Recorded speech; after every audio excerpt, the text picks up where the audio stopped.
అమరావతి దేవతలు నడయాడిన పుణ్యభూమి.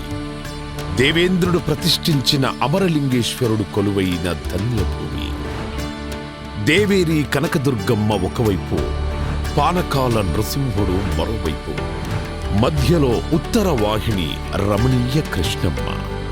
శాతవాహనుల రాజధానిగా, బౌద్ధుల ఆధ్యాత్మిక క్షేత్రంగా ప్రపంచ ప్రఖ్యాతిగాంచిన అమరావతి స్తూపంతో ఆచార్య నాగార్జునుడు తిరగాడిన ప్రాంతంగా విరాజిల్లింది. ఆత్మ బలిదానంతో తమిళనాడు నుండి ఆంధ్ర రాష్ట్రం సాధించుకొని ఒకసారి రాజధాని లేకుండా నిలబడ్డ ఆంధ్రప్రదేశ్ మరోసారి తెలంగాణ విభజనతో రెండవసారి కూడా రాజధానిని కోల్పోయింది. ఆంధ్రుల ఆకాంక్షలకు రూపమిస్తూ అన్ని ప్రాంతాలతో కనెక్టివిటీ కలిగిన ప్రాంతంగా కృష్ణానది తీరాన ఉన్న అమరావతిని ప్రజా రాజధానిగా నిర్ణయించారు.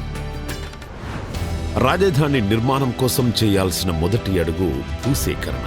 ముఖ్యమంత్రి గారి దూరదృష్టిపై నమ్మకంతో అమరావతికి చెందిన 29,000 మంది రైతులు స్వచ్ఛందంగా ముందుకు వచ్చి దేశంలోనే మొదటిసారి 34,000 ఎకరాల భూమిని రాజధాని నిర్మాణం కోసం అప్పగించారు. దేశవ్యాప్తంగా పవిత్ర ప్రాంతాల నుండి తీసుకొచ్చిన మట్టి, పుణ్య నదుల నుండి సేకరించిన నీటితో ప్రధానమంత్రి నరేంద్ర మోడీ గారి చేతుల మీదుగా ముఖ్యమంత్రి చంద్రబాబు గారి విజన్కు పునాది పడింది. అనతి కాలంలోనే సచివాలయం, హైకోర్టు భవనాల నిర్మాణంతో పాటు విఐటి, ఎస్ఆర్ఎం, అమృత, ఎయిమ్స్, ఎన్ఐడి వంటి ప్రతిష్టాత్మక సంస్థలు కొలువుతీరాయి. ప్రతిష్టాత్మకంగా తలపెట్టిన ప్రభుత్వ భవనాల నిర్మాణం మొదలుపెట్టే సమయానికి 2019లో ప్రభుత్వం మారడంతో అమరావతి భవిష్యత్తుపై చీకట్లు కమ్ముకున్నాయి.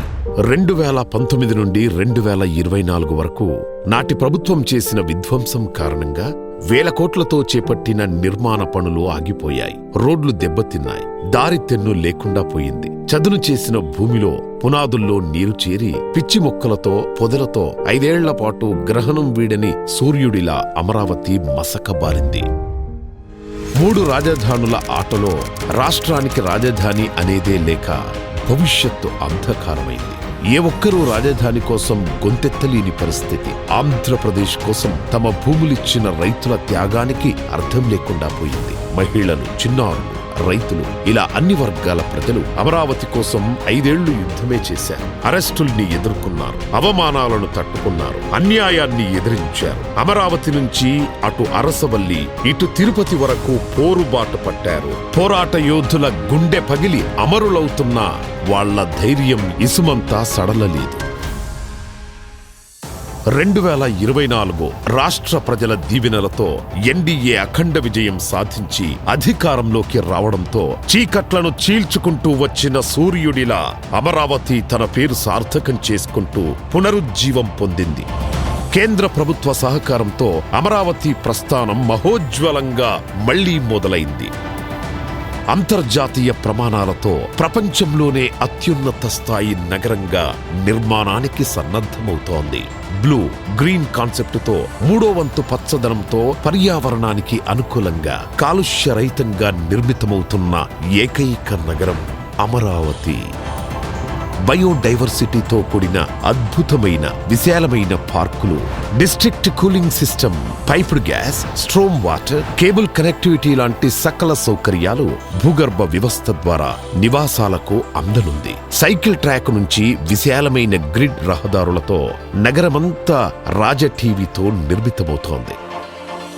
నేచురల్ వెంటిలేషన్తో legislature, high court, landmark institutions తో భవిష్యత్ తరాలకు భూమిలో స్వర్గంలా విలసిల్లనుంది. ఒక స్మార్ట్ సిటీగా, భావి క్వాంటమ్ వ్యాలీగా ఈ నవనగరం ఆవిష్కృతమవుతుంది.